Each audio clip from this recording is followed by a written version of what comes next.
In part one, we presented the concept of decision-making in management.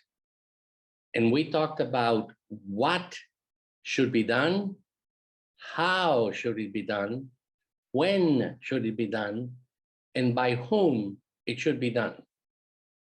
Hello, everyone. I'm Michael Zeischer, and this is the 67th in a series of short videos designed to help entrepreneurs and executives succeed with their enterprise. And with that, let us consider our first introductory slide. As we said before, this is part two of strategic versus managerial decision-making. And I am going to be using my own book. It is called Zeischer's Practical Handbook of Entrepreneurship and Innovation. And it comes from chapter 11, Strategic Planning, and more specifically, paragraph 11.10, which deals with strategy versus tactics.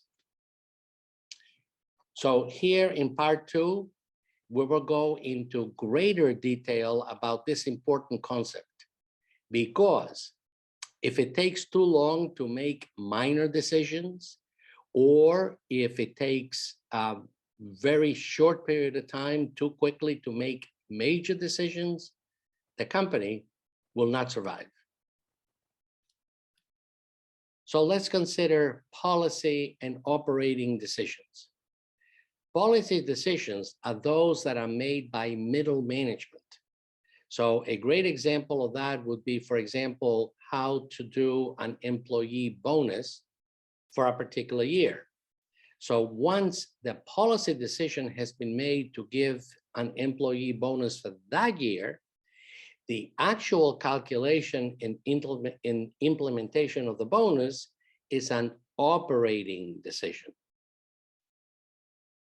What about the difference between non-programmed and programmed decisions? Non-programmed decisions arise from unstructured issues. So for example, how, when, and how to open a new plant. Should we go national? Should we go international with our products? That is a non-programmed decision because it comes out at any given time. Programmed decisions, on the other hand, are those that are repetitive in nature. So for example, we need to continue to purchase spare parts. How about equipment maintenance schedule? These are programmed decisions that you know are going to come around in a repetitive manner. How about organizational versus delegated decisions? An organizational decision are those decisions that are made in an official capacity on behalf of the entire corporation. So for example, venture capital investments are highly organizational decisions. You may have one of the partners who is a champion for making an investment in a particular company, but everybody else is going to be heavily involved in whether or not that decision of investment is actually made. The other one, for example, is going to be the start of a clinical trial. The entire organization is going to be involved in this thing in an official capacity. Delegated decisions, on the other hand, is something that you can give to subordinates. And what you're doing essentially is that you will be empowering teams to achieve goals, but those goals come with guardrails. So in other words, those delegated decisions have very specific start, stop, and how those decisions are going to be made.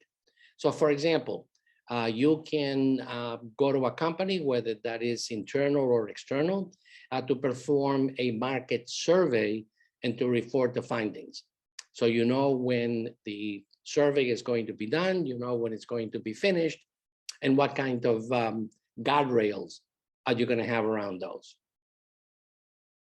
How about long-term and intermediate decisions? Long-term decisions are those that are expected to take anywhere from 5 to 10 years to implement. So for instance, strategic alliances. Once you get into a strategic alliance, this is going to go on for years. Joint ventures is another one.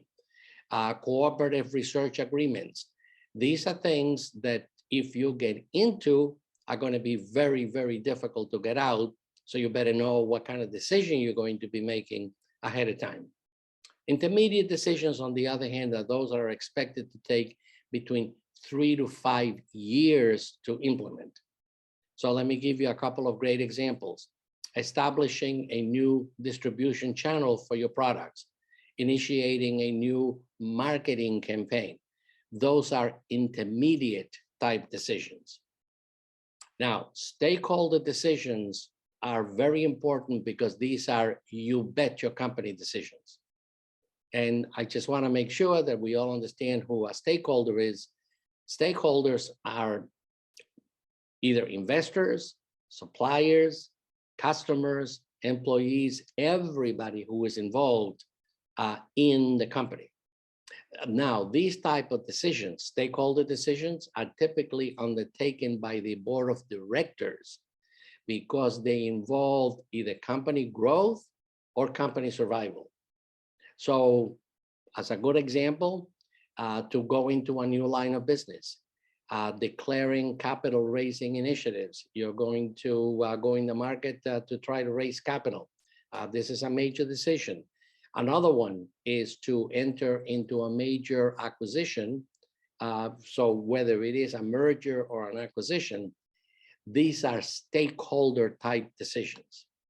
And lastly, procedural decisions are those that are based on written policies designed to prevent fines, lawsuits, loss of reputation, hiring, firing guidelines, etc. When you first start a small company, there are no procedural decisions. Everything is made by 1 or 2 people. But as the company tends to grow, there is more and more a necessity to put these things down into a book, a reference, a procedure.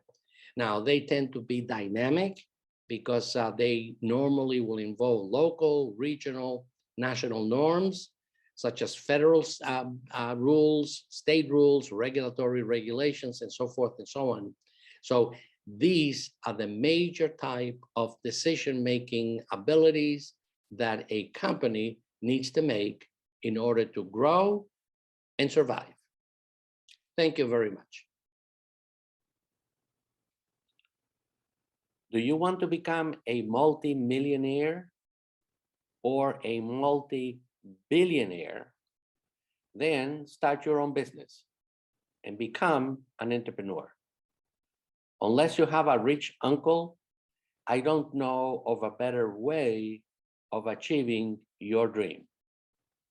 So in order to help you out, I have put together a course entitled Secrets of Entrepreneurship from Soup to Nuts. And in this first page, I am showing you the first 5 lectures. And on the second page, I am showing you the next 5 lectures for a total of 10. This is a digital library. The lectures will come to you streaming at your convenience 24/7. And you can have unlimited viewing, and it's offered to you at only $49.95. In order to purchase the course, you can visit www.zeicherinstitute.com, where you can get all of the 10 college level lectures. They are actually at an MBA level. And every lecture will include the transcript of everything that is talked about, so you don't have to write anything. And if you purchase it now, you will get a free 30-minute personalized consult with your purchase via Zoom. So go right ahead and get started on your journey. And I wish you the best of luck. Thank you.